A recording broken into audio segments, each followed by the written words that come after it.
Alform, Patrick Guizot, bonjour. Bienvenue à votre session Windows Server 2016, installation et configuration. Session préparant à l'examen référent 70740. Dans cette session, nous allons voir les outils d'administration à distance.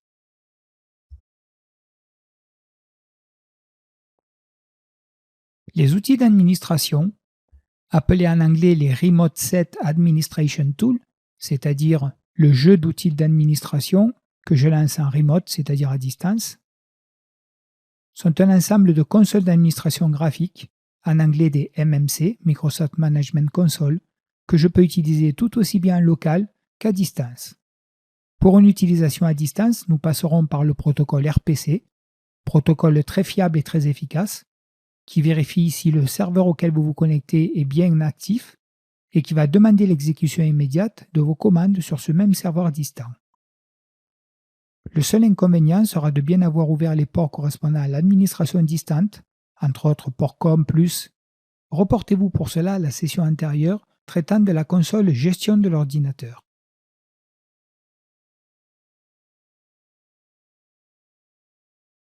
Concernant les serveurs 2016, ces consoles seront disponibles si vous avez installé la fonctionnalité correspondante. Par contre, si la fonctionnalité n'existe pas, vous devrez d'abord procéder à l'installation de la console avant de pouvoir l'utiliser à distance. Les sources sont sur votre serveur. Il suffit donc de procéder à l'installation, soit par votre gestionnaire de serveur, installation graphique, soit à l'aide de commandes PowerShell. Avec PowerShell, vous utiliserez l'applet Get Window Feature en ajoutant le filtre étoile RSAT de façon à chercher tous les composants RSAT, c'est-à-dire les consoles d'administration, pouvant être installés sur votre serveur 2016. Et ensuite, vous pourrez installer votre console de gestion à l'aide de l'applet Install Window Feature suivi du nom de la console. Ici, par exemple, pour la console DNS, RSAT DNS Server. Passons maintenant à la démonstration.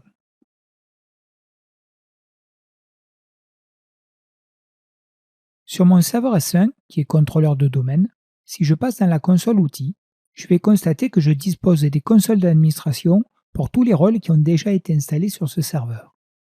Les rôles Active Directory et DNS étant installés, je constate effectivement que je dispose bien par défaut de la console DNS. Vérifions par exécution pour voir si elle est opérationnelle. Si je lance ma console, je vais vérifier en descendant dans la zone Alform que je vois bien les enregistrements pour la zone. Ça fonctionne, donc la console DNS est bien active. Je vais vérifier dans le menu outils que je peux bien exécuter aussi la console utilisateur et ordinateur Active Directory, celle qui permet de gérer l'Active Directory. Et je vois que je peux bien gérer effectivement les unités d'organisation et les objets, comme mes utilisateurs ici de mon Active Directory. Donc j'ai bien accès, dans le menu outils, à toutes les consoles de gestion des rôles et fonctionnalités installées. Par contre, si j'essaie de me connecter maintenant sur le serveur S2, on peut voir ici que je suis bien sur S2 de alform.lan et que je passe dans son menu Outils.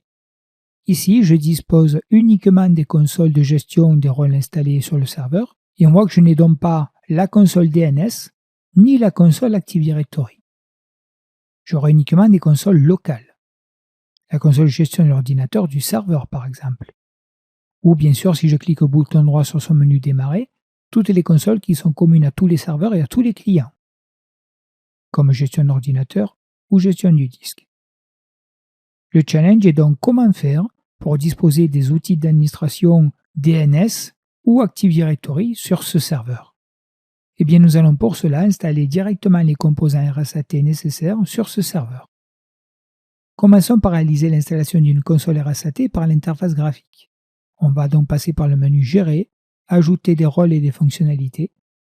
Il va falloir chercher nos RSAT, nos consoles d'administration, non pas dans les rôles, mais dans la partie fonctionnalités. Les consoles de gestion sont considérées comme des fonctionnalités. Nous allons les retrouver dans la partie Outils d'administration de serveurs distants. Logique, puisque l'on peut installer ces consoles pour de la gestion à distance, on est bien sur notre thème. et je peux voir que j'ai deux sous-composants, les outils d'administration de fonctionnalités et les outils d'administration de rôles. Mon Active Directory et DNS étant des rôles, je vais développer la partie outils d'administration de rôles. Et là, je retrouve effectivement mes outils ADDS, Active Directory Services. Et un peu plus bas, mes outils serveurs DNS. Mes consoles sont donc bien ici. Nous allons installer celle de l'AD. Si je développe, je vois que j'ai des sous-composants ici. Je peux installer uniquement les composants logiciels infichables et les outils en ligne, ou uniquement la partie PowerShell pour la gestion de l'AD, éventuellement tous les autres outils ADDS, la console centre d'administration Active Directory par exemple. Afin de tout installer, je vais cocher sur le composant racine pour prendre tous les outils et composants Active Directory. Je lance l'installation. On peut cocher redémarrer au cas où ça soit nécessaire. Ça ne sera jamais nécessaire pour les consoles de gestion, mais on peut le faire quand même. Et c'est terminé. Si je passe dans le menu Outils, je vois que je dispose maintenant de ma console de gestion utilisateur et ordinateur Active Directory sur le serveur S2.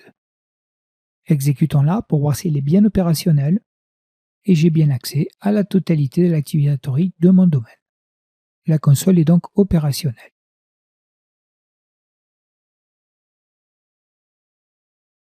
Nous allons réaliser maintenant l'installation de la console de gestion DNS, toujours sur notre serveur S2, mais nous allons procéder non plus par l'interface graphique, mais à l'aide de PowerShell. Je peux voir que pour le moment la console n'est pas disponible. Ouvrons donc une invite PowerShell et commençons par effectuer un Get Window Feature sur lequel on va rajouter un filtre, le filtre étoile RSAT, pour filtrer uniquement les composants qui contiennent le terme RSAT. En fait, vous voyez que l'astuce pour trouver les consoles de gestion, c'est de filtrer sur RSAT toutes les consoles de gestion commençant par ce terme. Logique, puisqu'on a vu qu'RSAT correspondait à Remote Set Administration Tools. Il s'agit bien de nos outils de gestion administratif à distance. On va maintenant rechercher la console de gestion pour le DNS. La voici, outil de gestion du serveur DNS. On a le nom d'installation dans la deuxième colonne, RSAT-DNS-serveur. Et je peux voir par rapport à la case ici qui est devant que l'installation n'a pas encore été effectuée. Donc je vais copier le nom du rôle et je vais réaliser l'install avec un classique install window feature et je colle le nom de mon rôle ou fonctionnalité RSAT-DNS-serveur. Lançons l'exécution. C'est fait. Donc je vois que l'installation s'est réalisée avec succès. J'ai bien installé mes outils de gestion du serveur DNS. Vérifions dans le gestionnaire de serveur, menu outils, et j'ai bien maintenant effectivement ma console DNS. Exécutons-la pour voir s'il est opérationnel. Je vais demander à gérer le DNS qui se trouve sur mon contrôleur de domaine, c'est-à-dire sur le serveur S1. OK. Et je dois accéder ici à la zone Allform sur le DNS. C'est OK. Donc ma console est bien installée et opérationnelle. Parfait. Nous avons donc vu comment installer, soit par interface graphique, soit avec du PowerShell, nos consoles de gestion sur Windows Server 2016.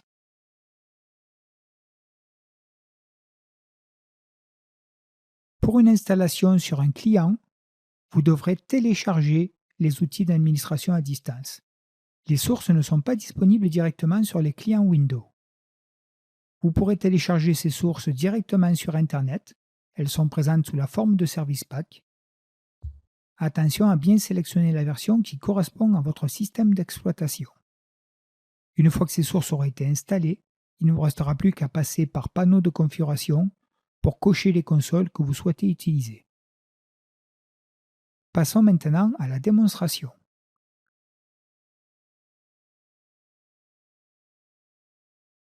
Sur un poste client, pour installer les outils d'administration, nous allons simplement nous connecter à Internet et puis récupérer le pack d'installation des RSAT pour le système.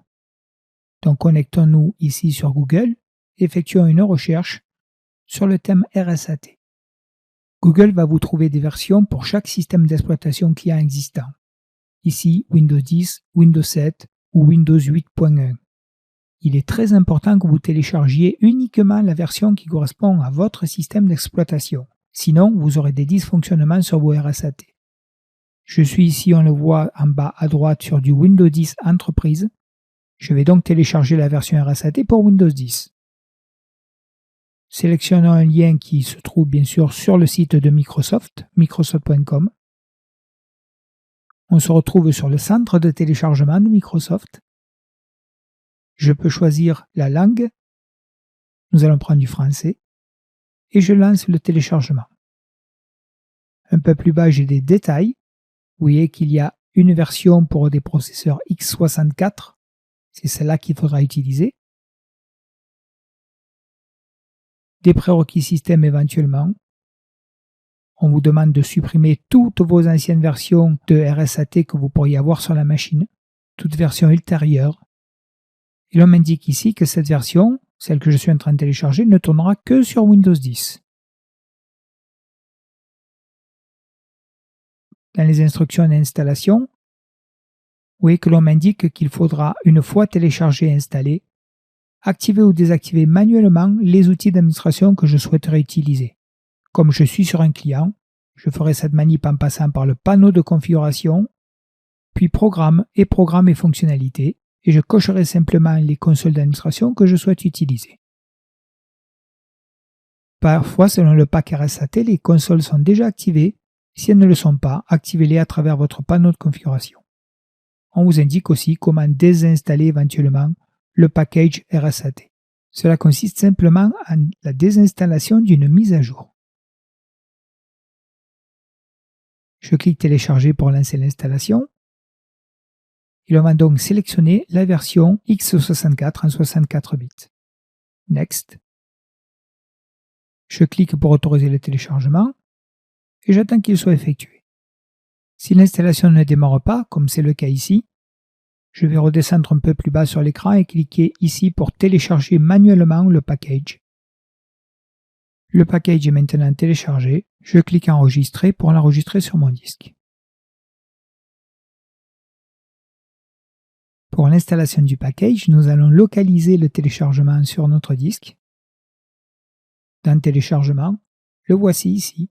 On peut valider qu'il s'agit bien d'un package Windows Update. Je double-clique pour l'exécuter. Là aussi, on peut vérifier que ça vient de Windows Update. Donc un correctif avec le numéro de KB en mode autonome. J'accepte la licence, on n'a pas le choix, et j'attends la fin de l'installation.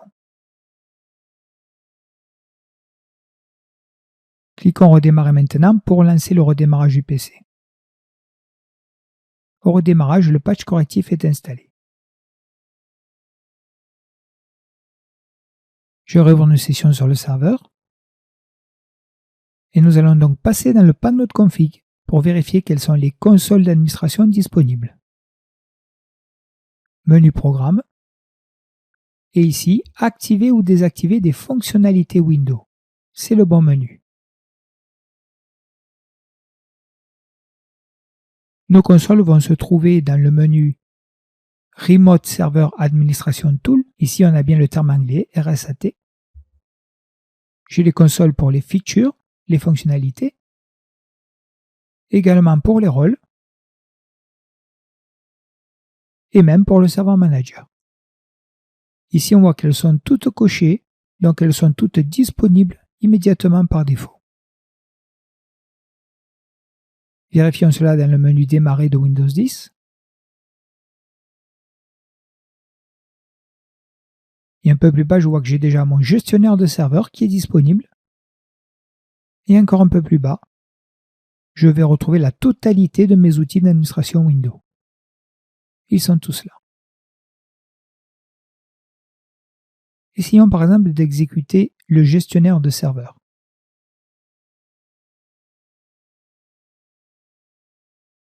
Donc j'ai mon gestionnaire de serveur qui est opérationnel et je peux passer par le menu Gérer pour créer par exemple un groupe de serveurs. On va l'appeler serveur. On va effectuer une recherche dans l'Active Directory pour tous les serveurs qui commencent par S. Rechercher maintenant. Je les fais glisser à droite dans l'écran sélectionné et je valide. Mon nouveau groupe est opérationnel. J'attends que la couche WinRM soit détectée sur les serveurs. C'est fait. Ils sont tous opérationnels là aussi. Et si je clique bouton droit sur un serveur, je pourrai gérer mon serveur à distance depuis mon poste Windows 10.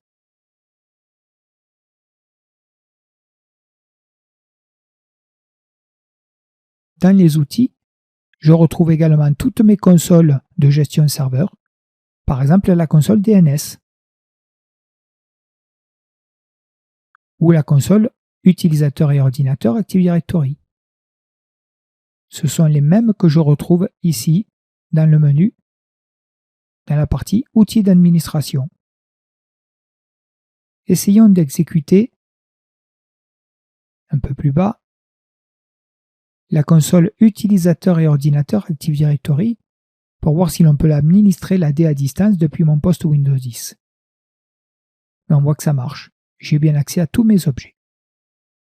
Il est donc possible d'administrer la totalité de votre infrastructure Windows Server 2016 depuis un poste client après l'installation et l'activation de vos outils d'administration.